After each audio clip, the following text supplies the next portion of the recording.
All right, so in this unit, we're going to talk all about the systems that you need to recreate to replace what you're using on Upwork to, initiate contact with clients, send them proposals, get those contracts in, accept payments, all of those things. We're going to talk about everything you need and what your options are in terms of software that I have tried and also used on behalf of clients. So this is the client sort of work process. We've talked a bit about this in previous units, but we have inquiry, proposal, contract, payment, milestones, and payment. We'll talk about this more throughout the course, but it's best to structure your work in phases and accept payment at multiple points. So that means that you need sort of an agile software that can do that for you easily.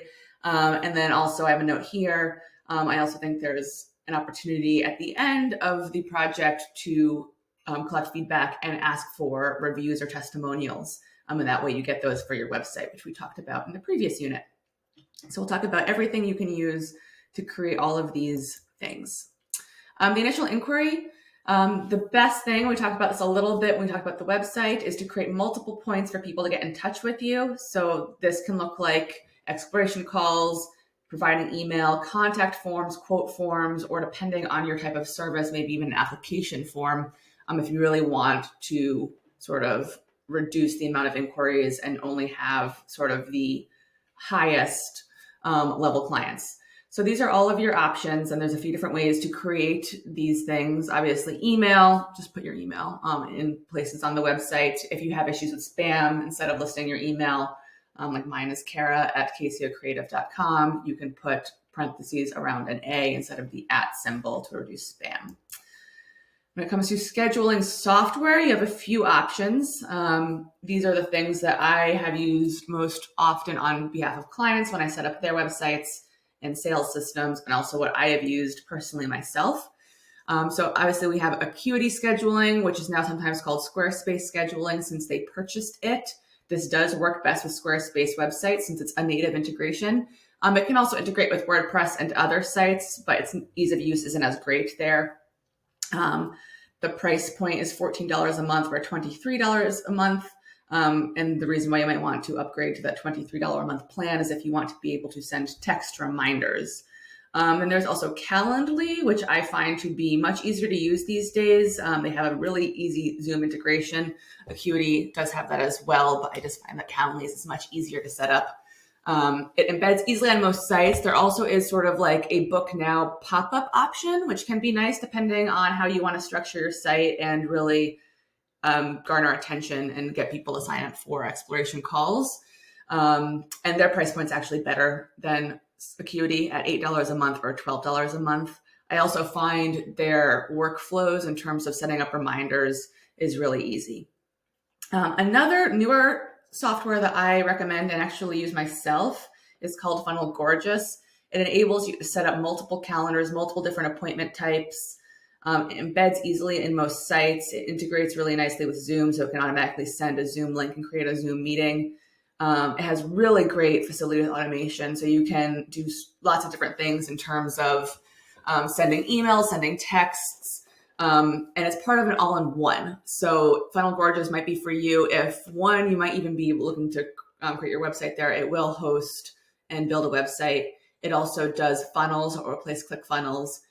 It replaces any email marketing. So Acuity, ConvertKit, MailChimp, it will replace that. Also does like social media scheduling. It also does online course hosting. So I use it for all of that. I love it a lot. And if you do use it for those other things, then it makes sense to have your scheduling there. And the nice thing is, since it really is part of this all-in-one, it's very easy to then send lots of different emails. Like you can connect Calendly or Acuity to your email marketing system if you use a separate one, but just extra steps and it's not as agile. So Funnel Gorgeous, if you're looking for something that's comprehensive and you're already using it, definitely then use that for your scheduling as well. Scheduling tips. So when it comes to booking exploration calls, definitely predefine the time and don't make it, unless like you're selling, I would say minimum $5,000 services. You don't need anything longer than 30 minutes max. If you're doing $5,000 plus, you might want to have the opportunity to do a 45-minute or an hour consultation, but typically it's not necessary. I prefer to use a form when they book their appointment to speak with me. I want a form to get more information prior to that call. That way I can, look at their website, since I'm a website designer, see what they need. Depending on your line of work, it may benefit you to be able to sort of do a bit of a background on the client before you get on that call. So I like to collect certain information. You also have the option to mention pricing and ranges. So on mine, what I do is I have them just check off what services they're interested in. And I do list a ballpark price range for each service. So that way I know, okay, this person is looking to spend $2,000 or this person is looking to spend $500. So I just get the information from them. And also I would imagine weeds out people who are expecting they can get a website for like $200. They see the price point there and they don't book that call. So that can be an option for you if you want to be able to weed out potential wrong fit clients who just don't have the budget to work with you. Intro packet options. This is something I like to do if someone has come to me and just booked this call, I haven't reached out to them prior. What I like to do sometimes, especially if it's for one of those higher end services, is I like to put together an intro packet. So I have a template that I use. I just modify it. So you can do it either way, where you just automate it so that everybody gets the same intro packet. Or if you have that form, you can then modify it. So what I'll do then is I will, if it's, a $2,500 plus job, I'll modify it so that the case studies in it are similar to their situations, so that they see that I've done similar work in the past. I might even throw out some ballpark options for them so that they can sort of see what I can offer to them, and they can then also be warmed up and more excited on that call with me because they know I'm a good fit. So that's something that's definitely optional, but it can be a really good selling point for you. Also having a quick booking option. So this is if, for instance, you actually went and pitched yourself to somebody. You don't want to make them fill out a form to get information from them, because hopefully you've already gotten, you pitched them because you know some of the information, you know what you're pitching them, what service you're pitching. So it's also helpful to have a quick book link on your scheduling platform that you can just send to them so they don't have to fill out that form as well. Oops, I went backwards. All right, so that was the scheduling. The other thing is making sure that you have a really good contact page on your website.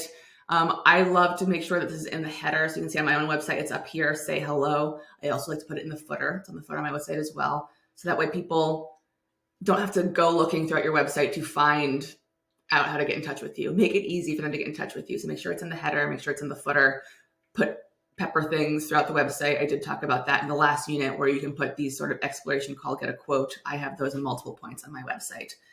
But on the contact page itself, multiple options, different stories for different folks. Some people don't want to get on a call, so offer that get a quote form. Some people don't like to fill out the form on your website. If you have sort of a contact form, they want the direct email, so I like to provide that as well. If you don't want to give them your main working email, you can give them another one. So I've mentioned my other email is care@kcocreative.com. This one fields larger inquiries, and my assistant can then filter out anything that I don't need to actually respond to. And then another option is, if you have a newsletter, make sure that's there too, so people can sign up to have just more contact with you. Okay, that covers all of it. Forms can get spammy, so I personally don't like to have a contact form on my contact page. You might choose to do that. Sorry. So when it comes to adding forms to your website, if you want to have that quote form, get a quote, just a standard contact form, or an application form, you're going to need to be able to build these different forms. So WordPress has a few different plugin options. I mentioned 3 here. The 2 I recommend are Ninja Forms and Formidable Forms. Ninja Forms and Formidable Forms both have free options that just give you the ability to add just more custom fields into your form. So that way you can more easily collect the information that you want to collect, whether it's a get a quote form, a standard contact form, or an application form. Squarespace has just the one form builder, but you can add multiple different fields. Whatever you're building your website with should have some sort of form builder, but those are the 2 website builders I work with the most and know the most about. You might also choose to embed a form from your CRM or email marketing system. The only 2 that I know of that are really big enough to do this are ActiveCampaign is an email service provider, email marketing It also has forms that you can, really customize and add a lot of fields to. Funnel Gorgeous, I mentioned, is that all-in-one. They also do have really solid forms. So you can create forms to embed on your website if you just want to be able to feed that information more directly into your CRM. The other option, of course, is Google Forms. You can embed a Google form on basically any website or link to it from any website. I will have some tutorials for these listed below that you can access if you want more information on how to set these things up. Same goes for the scheduling. All right, so now we're into creating a proposal so that you can win clients with confidence. Once they've spoken with you, it's time to really put together, okay, you know all the details of what they need. You're going to put together a succinct proposal for them. This I tend to view as having two different approaches depending on whether or not this is a new client or a returning client, and also how much you've spoken with them. I've had projects where I am requested or invited to send in a proposal to bid on the project. And a lot of times they're sharing this proposal with a board or something. So that proposal needs more information than if it's a returning client or someone I've spoken with at length. That really might just need to be defining the deliverables, the timeline, and everything else. So these are some of the pieces that might go into it. There will also be a later unit led by Claire that's going to go into really great detail about how to structure a proposal so that it really conveys all the information that you need. All right, so these are my two processes that I use when I'm reaching out to new clients.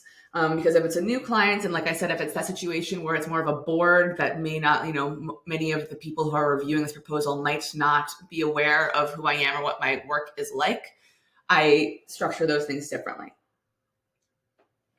So I have two things that I do. One is a Google Doc. I actually use this more for bigger organizations, like organizations and companies that I view as like very professional. I have a standard Google Doc that has different pieces in it. And the first piece, as you can see here, it really is focused on really just defining who I am. And then also, defining my value to the client. And then also then I get into my approach. And then further down, we'll get into deliverables, fee schedule, all of those things. So in this case, I do like to have who you are, what makes you different, examples of your work, include some portfolio items or case study items, project scope and phase breakdown. So that's here. Fee schedule and term. So basically how much each phase is going to cost, when each payment is due, the term. So in this one, for instance, this place has a physical location. In part of my terms, I will visit the location once. Any additional travel would need to be compensated as well as for my time.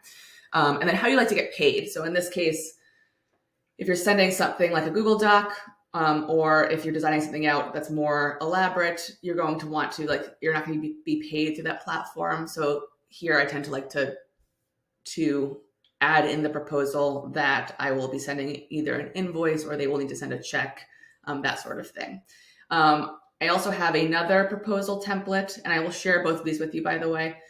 This one is in Canva, and this one I use more for when I'm working with typically women solopreneurs. I do make a lot of websites for like health coaches and that sort of thing. I find that they like a more stylized, prettier thing. So this thing includes a lot of pictures. It's not just plain text the way my more sort of formal proposal is. So these are things I recommend for new client proposals. When we get into a returning client proposal, this is where you might just be able to send them something that's a much more straightforward, very simple scope of work. And this is where I really love this platform Ditto for this, because this is what the proposal looks like for the client. You're able to just define the project scope, each phase, add some information for each phase, and then the client can go ahead and just accept the project as it's proposed.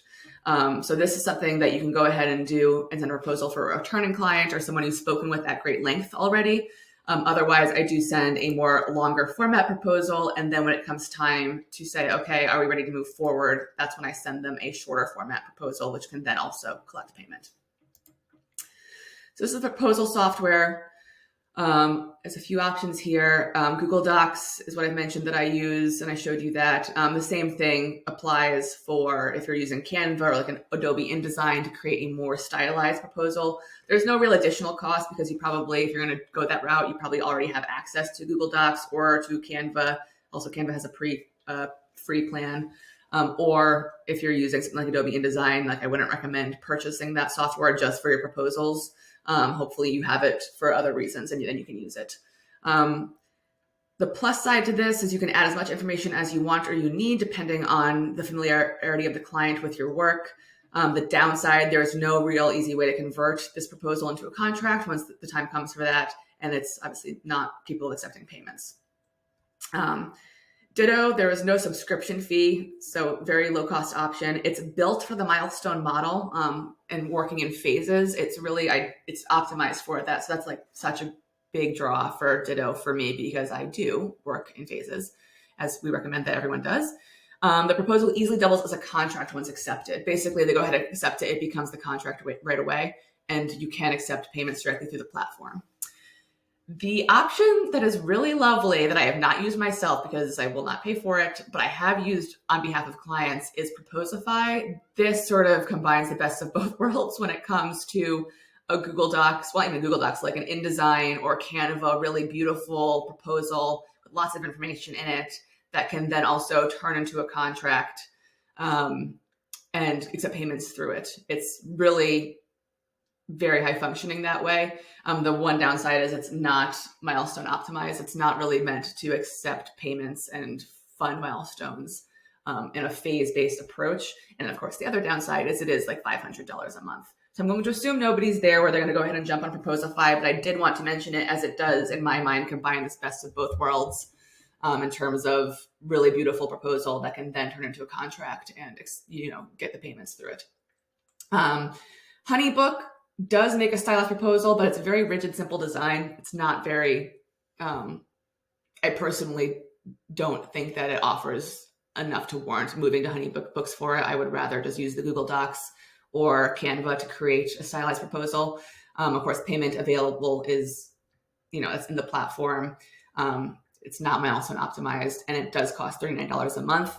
And then you have your QuickBooks, Wave, and FreshBooks for proposals. The thing there is those are really invoicing software systems that have made proposal options, but the proposal is really just an invoice. Like it's not offering a lot of information. And of course, QuickBooks and FreshBooks also carry monthly fees. Wave does not. When it comes time to turn proposals into contracts, because that is the goal, there's a bit of a process. When it comes to Google Docs, basically what I do is I copy the original document, I alter it so that some of the content is the same, like the scope of work, and the terms are in there, but I shorten it. So at that point, they don't need to see my testimonials and all of that because they've already decided to move forward and work with me. So I edit it. Same thing with Canva. I duplicate the document and create a contract format. But then I have to download either that Google Doc or that Canva document, download it as a PDF, and then send it to them. And I use Adobe Sign to do that. You could also use HelloSign or something like that. The alternative, if you just want, in terms of like the terms, if the terms of your project tend to be the same, is you can have like a freestanding website page. And I'll show you one that I have used in the past. I'm sorry, this whole thing is a nightmare. So I can move myself here. All right. So this is the scope of work. So this is what I do. It becomes a 3-piece thing where I turn that proposal into a scope of work just by eliminating all the other pieces, keeping the scope of work in there. They have to read the scope of work.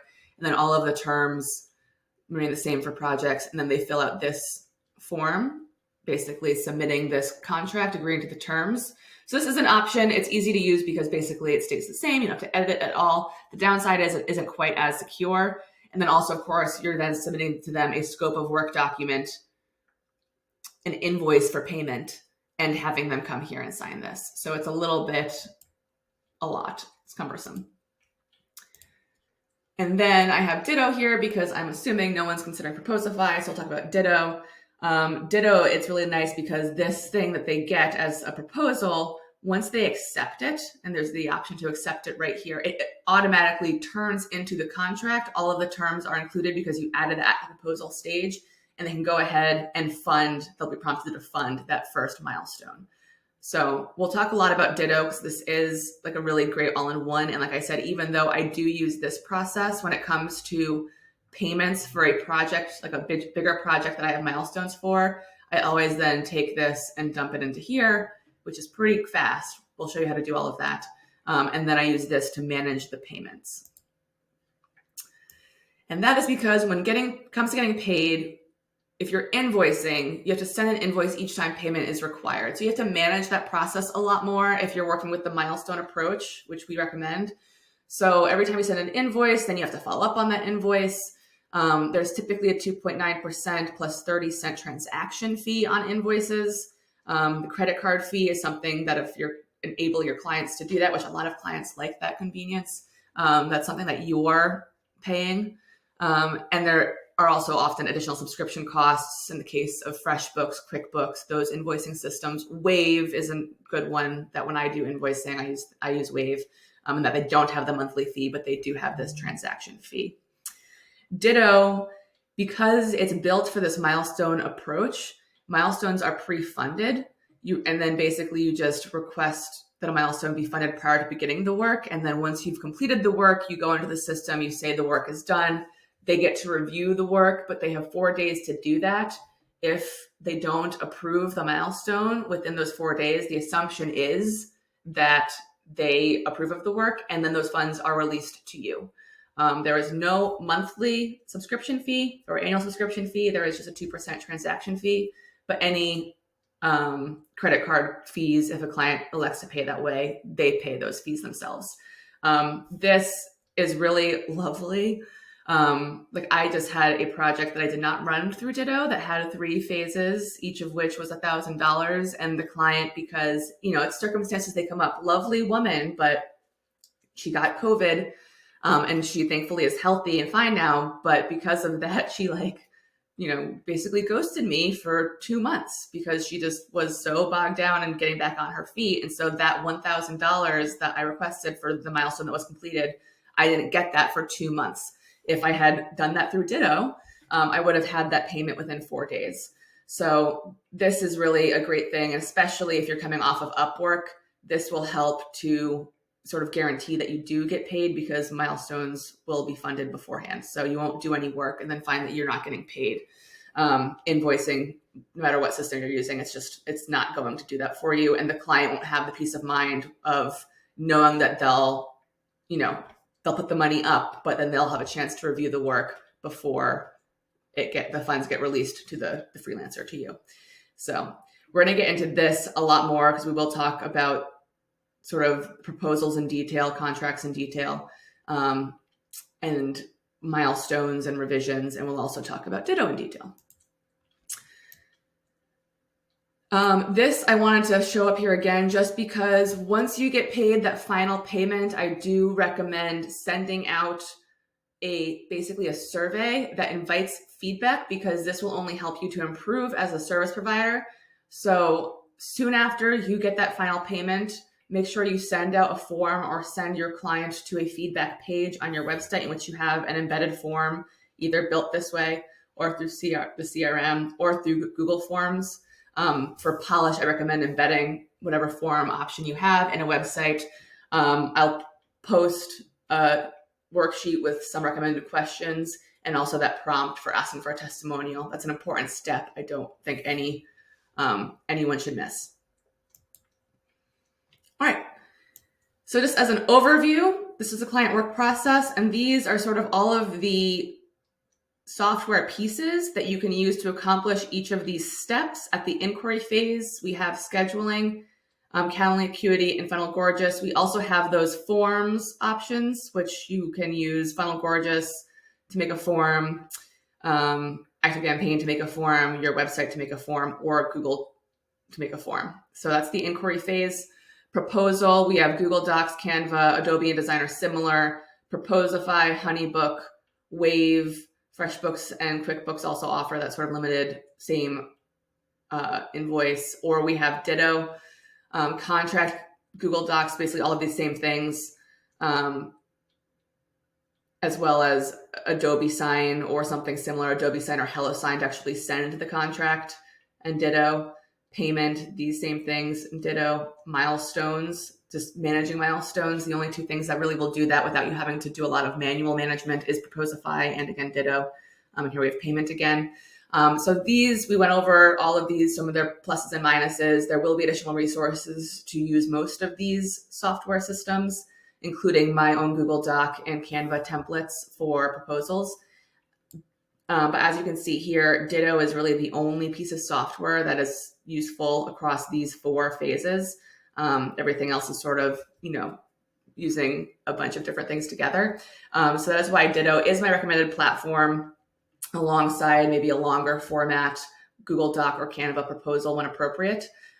So in the next unit, I'm just going to talk about Ditto and sort of how it can really help you just get paid better, and where it sort of manages that risk of maybe completing some work and not getting paid, the same way that Upwork does for you right now. So as you're moving off, Ditto at no subscription cost is really a great platform to consider. So we'll get into that unit next.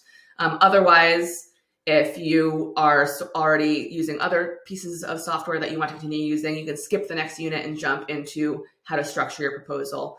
So we'll get into just that project management and some really great tips for that as well.